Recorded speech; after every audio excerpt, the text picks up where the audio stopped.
Welcome to McPlum, simple solutions served daily. In this video, I will compare BMW X6M versus GLE 63S.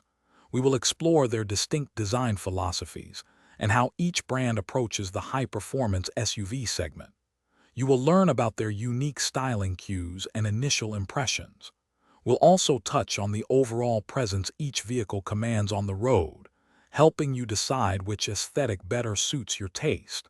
Let's dive into the details. When it comes to performance, the Tundra's iForce MAX hybrid engine delivers impressive. Hey everyone, if you're enjoying this deep dive into these powerful trucks, please hit that like button and subscribe for more content. Quick recommendation: just like you need a reliable truck for hauling, you need reliable containers for your snacks on the go. Make meal prep easy with these leak-proof containers.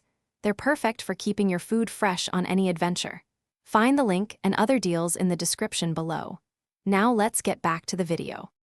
Inside, both trucks offer modern and comfortable environments. The Tundra boasts an available 14-inch touchscreen, providing a clear and intuitive interface. The Ram 1500 counters with its available 12-inch or even 14.5-inch Uconnect system, known for its user-friendliness and advanced features. You'll find ample storage, quality materials, and a suite of safety technologies in both, ensuring a pleasant and secure ride. Thanks for watching. Stay juicy and subscribe.